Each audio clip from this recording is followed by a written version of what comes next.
What is up, friends? What's up, everybody? We are back for another little running video. It has been quite some time since I've actually put out one of these running videos, but here to kind of discuss a pretty important topic today, and that is of running injuries. Long story short, I got a pretty significant calf strain back in mid-February of this year, and it's kind of the reason why I haven't put out any kind of running update videos, marathon updates, or anything like that because of that strain back in mid-February. So these past couple months, through February, March, April, kind of just been dealing with that.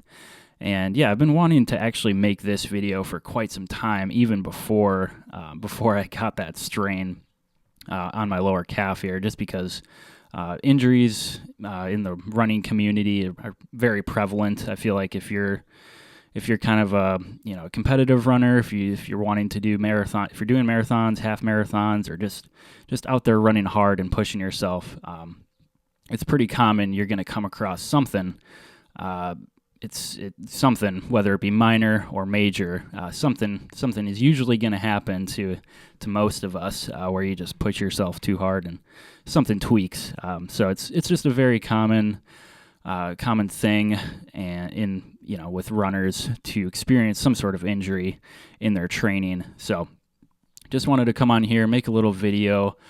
Discuss kind of that main calf injury back in mid-February. We can talk about kind of my previous running injuries that I've had happen in the past, kind of just minor stuff. And then we can talk about probable causes of kind of what led up to this calf strain and how I could have done better in mediating it and the recovery process, kind of how I decided to actually go into urgent care, seek professional help for this, and how I kind of came to that conclusion. We can go over, kind of touch on serious injuries versus like minor tweaks, how to identify those. And then I do want to go into the physical therapy sessions themselves. I went to 3 physical therapy sessions. I want to give you guys just a rundown of the exercises that my therapist kind of gave me, a bunch of just calf exercises. And I honestly probably have neglected a lot of calf exercises up until this point. So it's good that I got some kind of additional exercises from her to do to kind of mediate this injury, and I'll continue those going forward. So hopefully those can kind of help you guys as well. And we'll throw in some cut videos into this video so you guys can kind of see what those exercises look like. And then I do want to touch on kind of how I test injury progression in terms of just with like simple movements, kind of stuff you can do if you are experiencing something, just to kind of test it and feel it out without having to actually go on a run or something like that. And then kind of lastly, I do want to touch on just mental states with injury.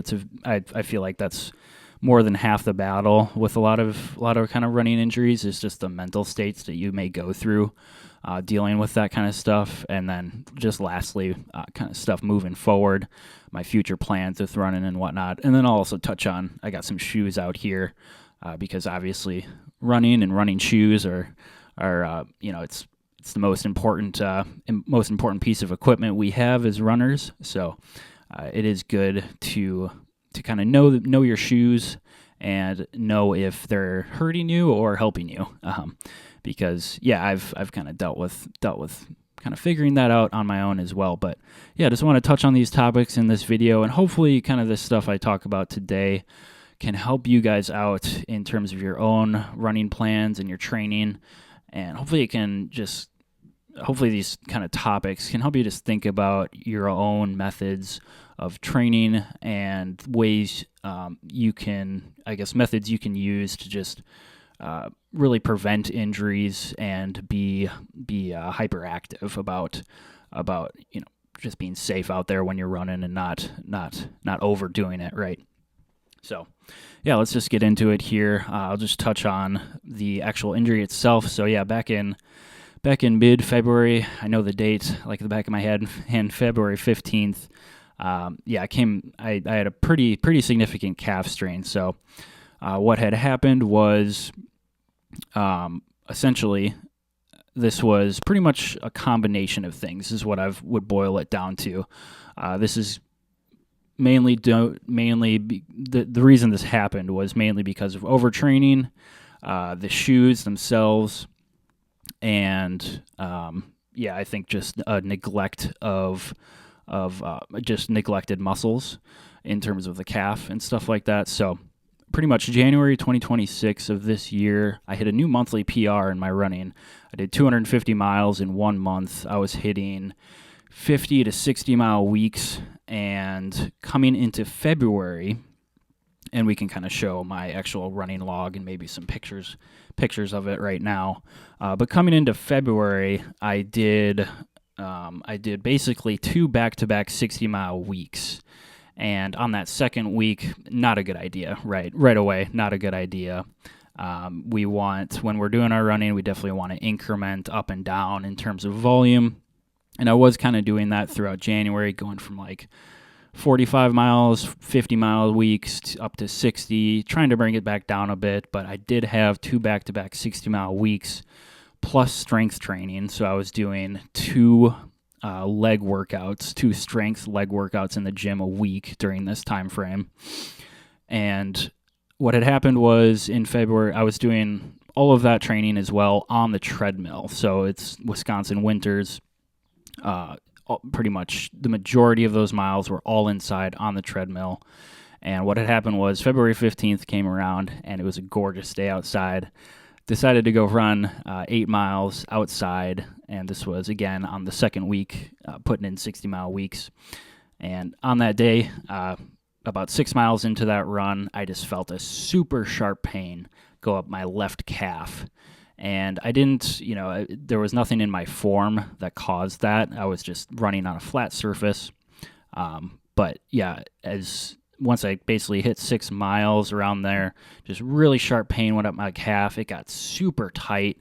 It honestly felt like I pulled something almost, but not really. It was just a super sharp pain, and it just got really, really tight really quick. And I kind of just had to hobble back, and pretty much the first week after that, I literally couldn't stretch my calf fully. So when I was trying to do calf stretches on the ground or against a wall or something like that, getting to a full stretch position was literally impossible. There was just too much pain, and compared to my right. And yeah, I guess the main mistakes that I made with this was not resting it immediately. I tried to continue exercises in the gym. I was doing stationary biking and trying to do very light running for that first week to 2 weeks after. And that stiffness and tightness was just not going away whatsoever. I even tried to do some stretching that I shouldn't have been doing. Really, this was kind of the combination of not being proactive enough initially, right when it happened, and then kind of continuing to push through the second week to month to like 6 weeks out. I was still trying to do light running and some like just leg exercises around those times, and you guys can maybe see that in the running log as well. Just these very short runs, but no progress was being made on the actual injury. Like, it wasn't getting any better. And so because of that, ended up pulling out of the Eau Claire, Wisconsin marathon. I was planning to do that. It was around the first week of May. And I realized probably at the end of March that this injury was not getting any better. Everything I was doing was just not helping. And I realized that there was just no chance that I would be able to do the Eau Claire marathon in that time frame. Because my mileage just dropped. Wasn't really able to do much. So ended up pulling out of the marathon. Very unfortunate, because I was, like I said, I hit a new monthly PR in terms of running volume and mileage in January of 250 miles, and that actually felt really good. Like, my training was going stellar, and yeah, just very unfortunate. Ended up pulling out of the Eau Claire marathon because of this. And it was a good idea to do that because there's just no way I would have been able to run that. So that's kind of what happened back in February. And then, yeah, I pretty much after I realized that it just wasn't getting any better, that's when I basically decided to go into urgent care and get professional help. So that's pretty much the injury that I've been dealing with. It was just a lower calf strain, kind of in that soleus area on my left leg. And since then I've been working. It's been getting a lot better. Since then, working towards improving it and just getting back out there. I've been doing more running now, so it is on the up and up. But that is basically what happened back in February. Very unfortunate, but yeah, those things happen, especially when you're in a marathon buildup and you're kind of, you don't really have any coaches or anything like that. You're kind of just doing everything yourself, right? So a lot of that was, again, because of just overtraining. I will say on that run itself on the 15th, my legs were completely sore. I should have just took the day off. That is one thing I do need to improve on, is incorporating rest days, especially during those hardcore buildups. Just really needed to incorporate a rest day there, because going out on that run on that day, going into it, my legs were completely shot. I mean, my quads were sore, everything was sore. But I was basically just saying, screw it. I'm in marathon training, so I got to push myself. But that's what happens. So, and then, I guess just in terms of my previous injury history, I've had small tweaks in the past. Nothing as serious as this. I've had some hip flexor tightness, just mainly from like the gym. Honestly, going too heavy in the gym a lot of the times can kind of cause these tweaks that I've experienced in the past. I've had kind of knee and hip flare-ups, as well as my Achilles on my right side. About 2 years ago, I think I hyperextended it on a train track. Running over a train track, my heel just kind of sunk down a little bit too low as I was running over it. I just really bad foot placement. So that was a pretty rough Achilles injury, actually. But I've never had anything torn or pulled, anything like that. Just these kind of strains and tweaks. But this specific injury, the doctor did say that there could have been some minor tearing in the lower calf, those lower calf muscles when this happened. He did say, there could be some minor tearing that could have occurred there. So. But nothing significant, right? None of the doctors have ever told me like, oh, you've pulled your Achilles or you've torn your calf muscle, anything like that. These are all just mainly overtraining injuries and overwork injuries. So, I kind of touched on the probable causes of this, and one thing I will say, this did happen in the Superblast 2. That was the shoe that this injury occurred in. Nothing against the shoe at all, but what I will say is that I have not run in this since, and I probably won't run in this specific shoe ever again, to be honest. I'll get another Superblast 2 eventually, but I think this shoe was just maxed out in terms of the mileage I had on it. Like, they're pretty worn down. When this happened back in February, I want to say like the amount of miles I have on this, probably over 500. I got this shoe back in the winter of 24, 25, something like that. So I've had it over a year. I've been running in it for over a year. So I think that was also probably another reason, is this that the shoe itself is probably overworked in terms of the foam. So that is one thing to consider as well, just in terms of how many miles you've got on your shoes, how much you've used them, and how much wear they've got on them, because the more you wear down a running shoe, just the more chance it has of causing some sort of pain or possibly an injury. Hopefully it doesn't, but sometimes if you just have a shoe and you run in it until the foam just is dead and it just has no life left in the shoe, like there's just more of a chance that it can cause something bad to happen. So I think that is also maybe another cause of this calf strain. So just something to keep in mind. It is, and I have actually, since it's happened, I've started tracking all my miles in my shoes just so I have a log of how worn down they are. And it's good. It's just good to know those kind of details. And I haven't really done that before, so that's one thing. If you guys want to do that, or put the time into that, just tracking the miles you have on your running shoes could be a good idea, just for preventative measures. So really, I guess when I decided to go to urgent care, this is probably a pretty good topic. Just when is it a good time to seek like professional help and go to a doctor for something, right? Because a lot of the times when we get these injuries, I think a lot of times as runners we think like, oh, it's just I think there's just a lot of cope that we do, right? We say, oh, it's minor, I'll give it a couple days of rest, sleep it off, and just have a light running day and it'll go away, right? And sometimes that's the case. If you have minor injuries, and this kind of goes into the next topic, serious injuries versus minor, but if you do have minor, like a lot of the times you can just sleep it off, or get a couple rest days in, and you're fine after that.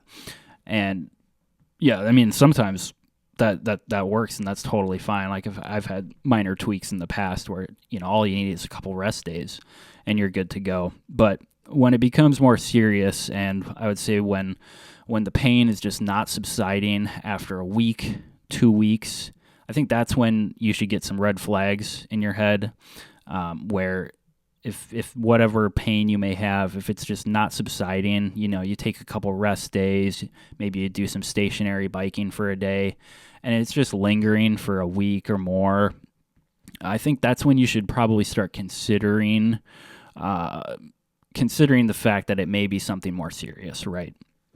That really kind of hit me on like the third or fourth week of my own injury. That's when it really started to hit, like, okay, there's something wrong here, right?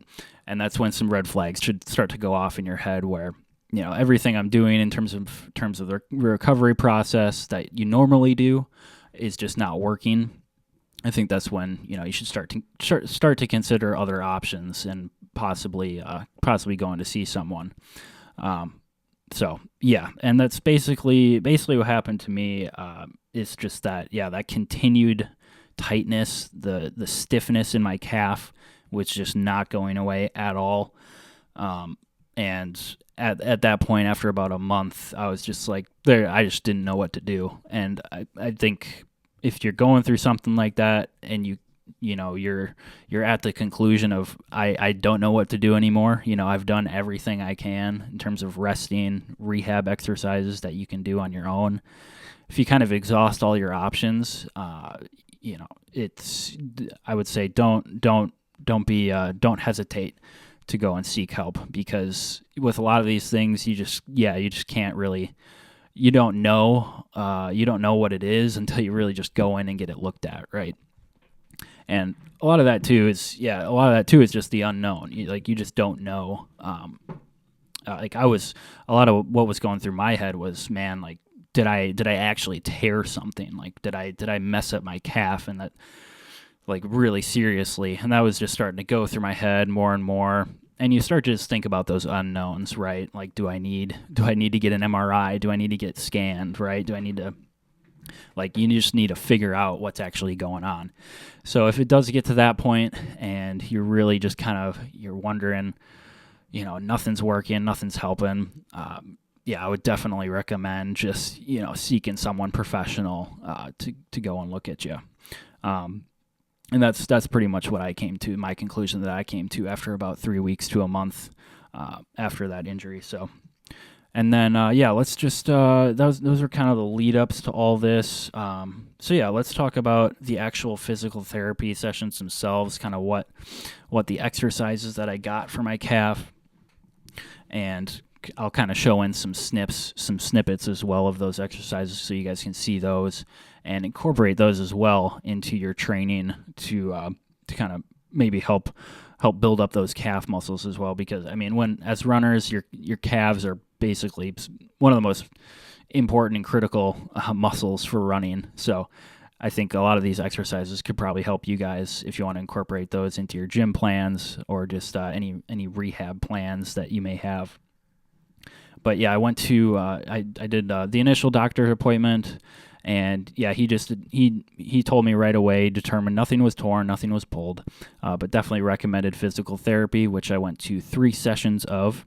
And yeah, she gave me a bunch of good exercises that we can show here, and this is mainly to build up again your calf muscles and just kind of work on those neglected areas or neglected muscles in your calves and stuff like that. So we'll kind of go through these exercises kind of one by one here. But the first kind of really nice exercise here that she gave me just as an initial warm-up right away is just a standing heel raise, specifically on a plate. And all of these exercises, guys, are going to be for volume, right? So this is going to be a lot of reps. So this exercise here is 30 reps of 3, and we're working the inside, the outside, and the middle part of the calf. So we're going, on this is hopefully, I don't have a plate. I don't have a 45-pound plate at home here, but if you do have a plate at your gym or something like that, and you can get the starting position like this, basically, where your foot is kind of angled up at a starting position, so that you've got if you have a 45-pound plate or just any plate that you put on the ground here, and then you get the starting position with your toes up like this, and then you're just doing heel raises up on that plate. So we're kind of showing here just standard heel raises, but if you do have a plate, this is the most optimal way to do it. And you're just kind of getting that heel raise up on that plate, going straight, and we're going outside here. So turning that calf to the outside, and then we're going inside, that was inside, and then we're going outside here. So just 30 sets of 3, inside, outside, and straight on, working those calves, standing heel raises, and then we've got a wall squat calf raise. This is 20 reps of 3. So this is obviously working your quads on that wall squat, and then holding those calf raises. So, and this one will burn for sure. I mean, when I'm doing these, it's honestly hard to get to 20 on that third set of reps there. You guys will definitely feel the burn, but these definitely, once you raise that calf at the end there, you can definitely feel it in the soleus as well. This is really good for that lower portion of the calf muscle. And then this next one up, this is toe walking with a stretch band. You don't have to do a very heavy stretch band. I think the one I have on here is 10 to 15 pounds. And we're just walking on our toes. And this actually helps. She gave me this exercise because I did mention that my right hip flexor was actually getting pretty tight because I think I was just overworking my right side instead of my left because the left had the injury. So my right side hip flexor is actually getting pretty tight over these weeks and months with the injury. So she actually incorporated this exercise, and it has helped actually a lot. This has been a really good exercise to incorporate into my plan, and we're just going down and back, keeping as much or keeping our toes as high as we can, basically trying to keep that elevated calf raise all the way across, and you guys will feel this in your hips as well.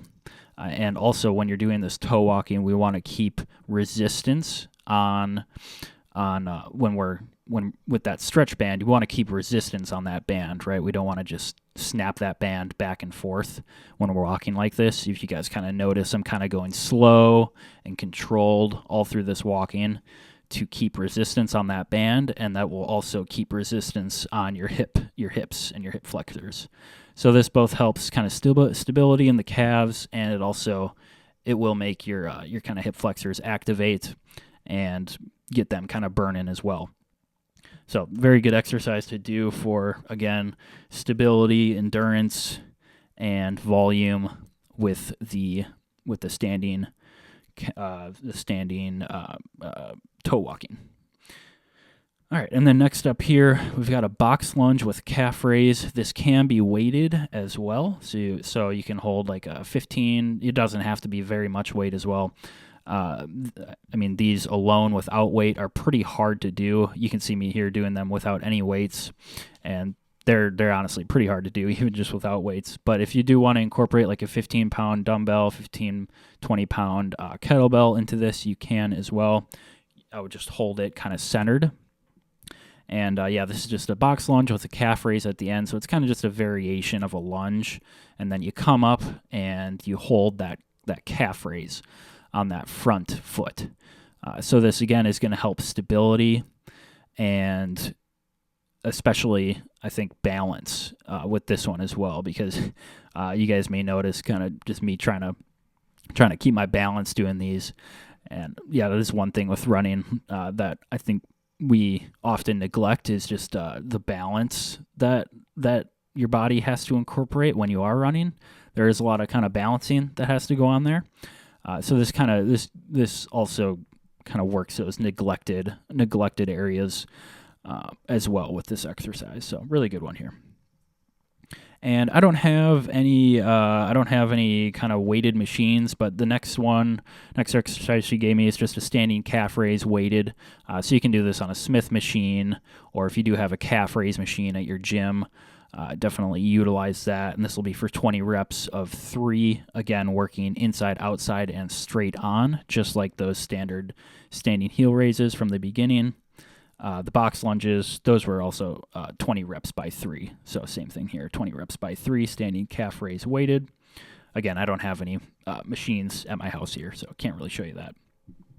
And then next up is going to be foam rolling. Now, to be honest, guys, I have actually never incorporated foam rolling into my running plans or rehab plans ever in terms of my training history. So this is actually the first time that I've kind of utilized foam rollers. And you can just pick these up at like Walmart for $10-20. You can get just a high density foam roller and use it at your house or at the gym, whatever.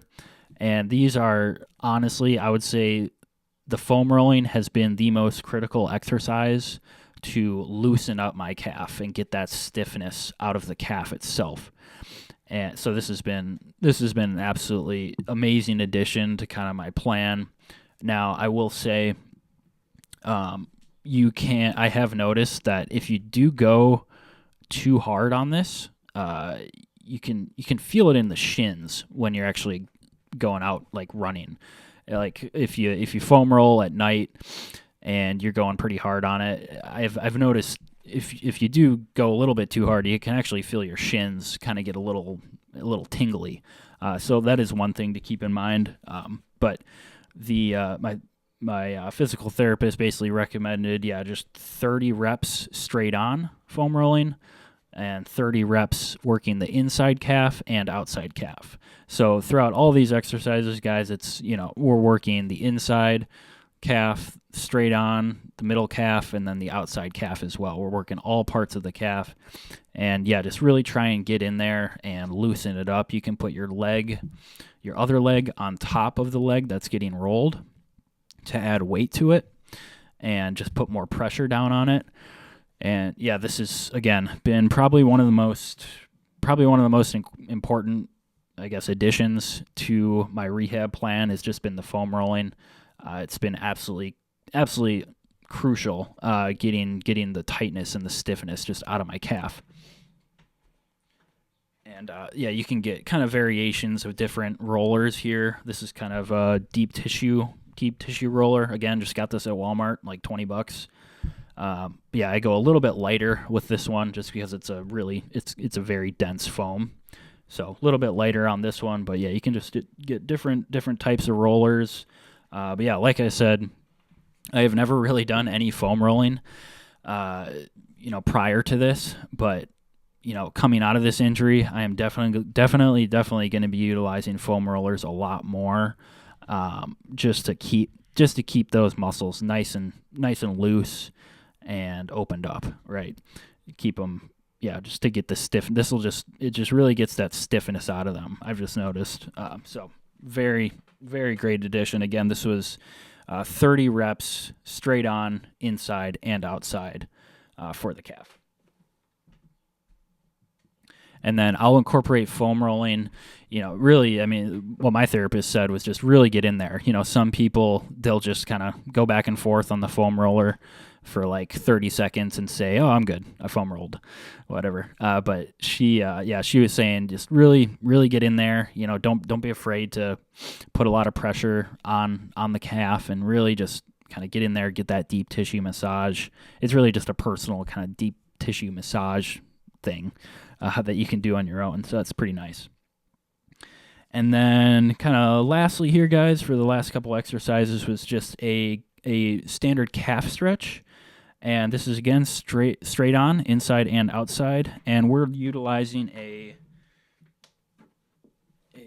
step up, this kind of step up platform here. You can just get these at I got this at Dick's Sporting Goods. So any sporting goods store should have like these step up platforms, and you can get this, or you can actually just order online like an actual calf stretch platform, and I think they're like $50 or something like that. But I just got this one. I'll place it against the wall, as you can see here, and you really just hold that stretch there and kind of lean forward on it as well, and you can really feel that stretch. Again, straight on, inside and outside, and you're going to hold for 30 seconds each. And then, just be sure to kind of lean forward a little bit, and you should be able to really feel just that calf muscle just getting kind of stretched out as you're leaning into it there. So really, really nice, just kind of stretch. I have tried just stretching against walls, you just a standard stretch, put your calf against a wall type thing. But I would honestly recommend just spending a little bit of money and getting just like a step up platform like this, or an actual calf stretching platform, just so you have, because a lot of the times when you are just putting your foot against a wall or something like that, just like as a standard wall stretch, I've never really felt it as much as I did using something like this or an actual calf stretch platform. I've never really felt it as much. So I would say this is doing something like this is a lot better than just going against a wall, because you can really kind of put your weight down, and I don't know, this just feels like you're getting that stretch a lot better on something like this. So definitely would recommend that. And that's going to be, again, 30 seconds each, straight inside, outside. And so that was pretty much all the exercises, guys, that she gave me, the main ones at least. I will say she also said just continue really with obviously what we want to monitor the pain and everything, but if you can continue just your normal gym routines and continue like just your standard leg exercises in the gym, as well as like I like to do a lot of stationary biking if I'm trying to do rehab stuff. So she did mention if you can do just like your normal gym routines, definitely continue to do those in terms of like squatting, hamstring workouts, just anything like that, right? Anything you do in the gym for your routine that's like a leg exercise, continue to do those as much as possible to keep your strength and to keep things I guess moving, keep them up to par. So if you can continue those, as long as your pain is not getting aggravated more, definitely continue your own gym plans and routines. And then my physical therapist also did some deep tissue massages with a muscle scraper. It's basically like a metal. It almost looks like a knife. It's like a type of thing that she just kind of scraped against my calf and my Achilles, and I really did not like how that felt. To be honest, the day after she did that, I got some pretty sharp pains, some pretty sharp like pinpoint pain in my Achilles, in my lower calf after she did that, and yeah, I don't know if it. I think it, and she just said, oh, there might have been some stuff moving around, muscle moving around down there or something, but that did not really feel good when she did that kind of muscle scraping with the knife. Yeah, that was pretty intense. So, but she did do that twice, and then just some basically to kind of get in there, get that deep tissue massage going. But again, I did not really like how that felt. I didn't really get any additional ones of those because I was getting some of those sharp pains after she did that. So, that could be an option if you are having some incredible tightness that just isn't going away. Some deep tissue massage like that with like a muscle scraper could help. But again, I would definitely go see like a physical therapist or something. I would not try and do something like that just at home. I would definitely recommend getting a professional to do that because she was really getting in there with that muscle scraper. It was actually a little bit painful. So but yeah, those were all the exercises, guys. I hope seeing those and kind of just running through those, maybe you guys can incorporate them into your own plans. All those exercises I've been trying to do at least twice or 3 times a week now, as well as kind of just light running. So I've been getting back into kind of just, light training, 6 miles, 7 miles. I've been I actually just hit the trails yesterday. So that's been good. But I've been doing all those exercises with the running, with just the light running as well, and that's really helped. So if you guys want to incorporate any of those, definitely go for it. They've helped me a lot, and I would just say your calves are, again, probably the most important muscles we use for running itself, and we definitely do not want to neglect our calf muscles. So going forward, I'm definitely going to continue these exercises and continue to strengthen and keep my calves in the best shape that I possibly can, right? Because just don't want something like this to happen again. So just want to be proactive with that. I just want to touch on before we're getting close to the end here, guys. I know this might be a long video, but I do want to touch on just shoes. Or I guess, let me see here. Well, before I touch on that, in terms of injury progression, so a lot of this, when you're going through an injury, like a lot of the times you're just kind of wondering, like, what is it at? Like, what's the status of this thing, right? Like, can I actually go out and run again? And so what I like to do, or what I have been doing, is just these little test movements. And a lot of this, what this is just like a warm-up routine. So if you guys can include some sort of, or if you're going through like any sort of injury or tweak or something like that, I would recommend just going through some sort of warm-up routine that you may do before you go on a normal run or something like that. But this can be used just to test the movement and see the progression of the injury. And like my warm-up routine and what this could include for you guys is just like just simply like running in place. So you just do a running in place movement. Maybe you're bringing your what is it, your legs up to your hamstrings, or your calves up to your hamstrings. Just really getting that running movement going, seeing how that feels.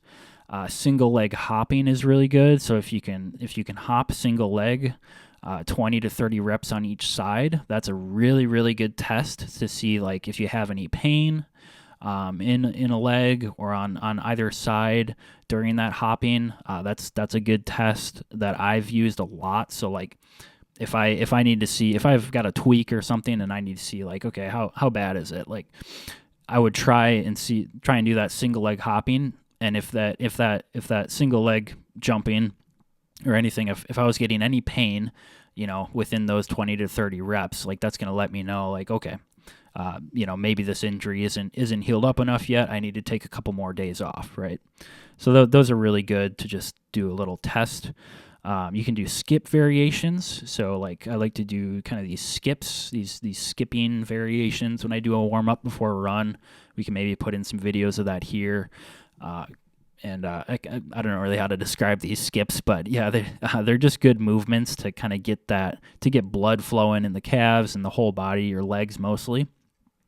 But these are really good to, again, just test that kind of jumping movement, that springing movement that we have when we're running. These are good to just test out how your legs are feeling before you run and seeing if you have any pain or anything like that during these skips. And then just a simple like calf jumps as well, just simple like jumping in place. So yeah, a lot of these, just having a warm-up routine of little skipping, jumping movements, single leg stuff. If you want to include that as well as like a testing mechanic or just a test of your injury progression, I would say these are really good to include, just so you don't have to go out and try and push through a run that you necessarily shouldn't be doing, right?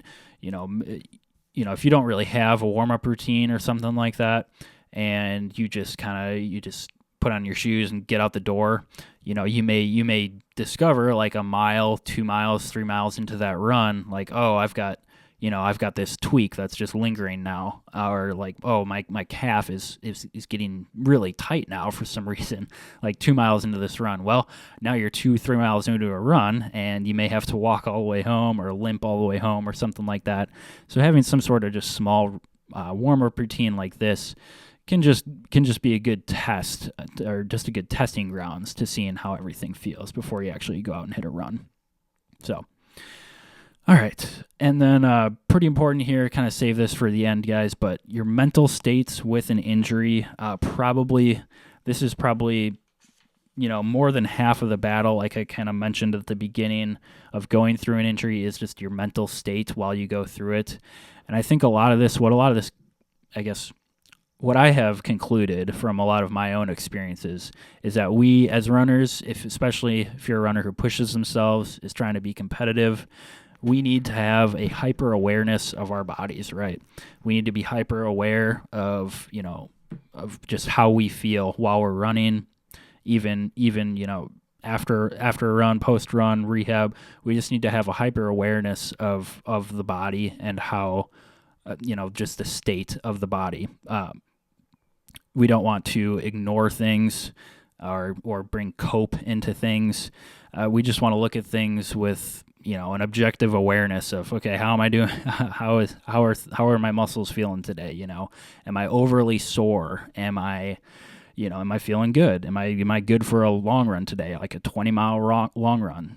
Can the body handle that? So just having a hyper awareness of where you are, any injuries you might have, and just looking at things objectively, right? I think when we deal with injuries as runners, we want to have a very strategic mindset. When you're not dealing with injuries and you're going about your plan and your training as normal, things are pushing, you're pushing yourself. The last thing on your mind a lot of the times is preventing an injury. It's the last thing that you want to think about, right? Is the possibility of getting injured and missing a race, or missing 3 months of training, 2 months of training, even a couple of weeks of training. It's the last thing you want to think about. But we need to have that. I think we always need to have that in the back of our head, right? Especially as you get older. I'm 29 years old now. As you get older in life, it's just going to be more and more important that you're hyper aware of the state of your body, any lingering pains or small tweaks you may have. Once you do experience an injury, it's a battle. It's a battle. But over these years that I've kind of dealt with these things, I've gotten more experienced and more kind of, I guess more, I don't even know, more humble about just the process of recovery and how important it actually is. especially again when you get older, as you are getting as you are getting older, or as you do, it just becomes that much more important. So, very good thing to keep in mind is just that mental process and being flexible, right? Just being able to adapt to your situation, and just knowing that. Also, just keeping in mind and knowing that if you do it right and you do things right, it's only temporary, right? If you follow protocols, you get professional help, you do everything that you should be doing, it will only be temporary, and you'll be out there again, running and doing your thing.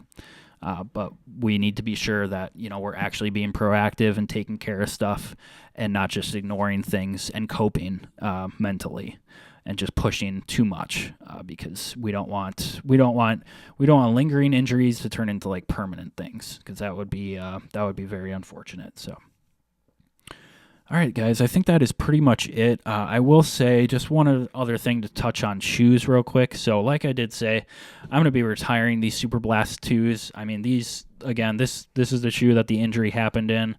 I think it was a combination of things. These shoes being pretty much overworked, overdone. Probably have 500 plus miles in these. So I'll be retiring these. Probably eventually we'll pick up a new pair, because I did love these shoes. They're awesome. I recently picked up the Asics Gel Kayano 31 on sale. This was a previous year version, but these are the newer version of kind of the Stability Asics model. This is actually like basically a max cushion stability shoe. We got 40 millimeters of foam here in the back, 30 in the front. And yeah, I've worn Asics Kayanos throughout all of like high school and stuff. So really just wanted to kind of get back to an old model of shoe that my feet are very accustomed to, and I think having the stability model will, in terms of my own kind of this recovery, is going to be helping me a lot, and it has been. I think I've put probably 50 miles in these so far, and they've been really, really nice. The foam is awesome. Foam is great. Nothing too crazy. I mean, it's a stability shoe, so it's nothing like amazing, but for the recovery purposes that it's intended for, it has been awesome. And so I'll be using this a lot throughout my summer training. The Puma Deviate Nitro Elite 3s, I was going to wear these in the Eau Claire Marathon. Unfortunately, never got the opportunity to wear these, and I have not run in them ever. But yeah, eventually I will be busting out these. Maybe I can do a shoe review on this pair or something like that. But yeah, I was going to bust this out for the marathon. Kind of did a lot of research. But, eventually maybe I can do a video on these. But yeah, these have been really cool, I guess, just to look at. But lastly here, just talking about shoes. So about 2 or 3 years ago, I picked up the Saucony Endorphin Speed 4s. And just to touch on shoes very briefly here before we wrap it out, guys, but sometimes you may, buy a model of shoes and it just doesn't work. These were one of those shoes, right? And we're talking about injuries and stuff. Basically, running shoes do play a big part in obviously the mechanics of your running and potential injuries as well. And these shoes, I can attest, did not work for me at all. I took these shoes up to about 50 miles, and then one run I took, I think 2 summers ago. I don't know. I was running down a hill, and I got a really sharp pain up my kind of heel calf area on my right hand side, and I don't know what it was, but something about the heel in this shoe, the heel counter. I don't know if it's the nylon plate or what. But this shoe just did not vibe with the way I run, and I was getting some uncomfortable pains in kind of the lower Achilles area, heel area, just with this shoe. So I can attest, like, if you guys pick up a shoe, you've never tried it before. I haven't really never ran Sauconys much before this one, so maybe my feet or my running mechanics just aren't built for this shoe. But that can sometimes happen, so it's one thing to be aware of. Like if you're stepping into a new model of shoes that you've never worn before, a new brand of running shoes, just definitely be aware that stuff can happen, right? Definitely try and take them out for easy runs before you go and run super hard in them, just to see how they feel. Definitely look at shoe reviews, stuff like that, for stuff that could that could work for you and stuff that couldn't. So I can attest that running shoes definitely play a pretty big part in terms, well, I shouldn't say a big part, but they do play a part in terms of, injuries, injury prevention, and just knowing like what works for your running style, your running mechanics, and what doesn't. So something to think about. But yeah, these Saucony Endorphin Speed 4s, just thought I'd bring it up in this video because they did give me some pains a couple years ago, and I've just never ran in them since, and I really have no desire to. I've just, there's plenty of shoe brands and shoes to pick from, so obviously it costs money, but it's good to know. It's good to know just what shoes work for you and what don't. So, all right, guys, I think that's pretty much it for this video. We have gone on long enough. I'm going to try and clip this down a bit, but I will stop rambling here, guys. I really do hope all this kind of information helped you guys. Wanted to just come on here, tell you guys about my experience. I know it's I'm sure it's kind of a common experience to go through something like this as a runner. So wanted to come on here and just, talk the talk and just give my insights into these things. So hopefully something in here helped you guys in terms of your own running and your own running journeys. But I'm going to wrap it up here, guys. Moving forward, yeah, I'll probably, I got to think about what other running stuff I want to talk about, but I'll be posting more of these kind of videos for you guys, kind of going into the summer and fall as I build up again into my marathon this fall. So got to figure that out though. But that'll do it for me, guys. Again, thanks for sticking with me. I do appreciate it, and I'll see you guys in the next one. Peace out.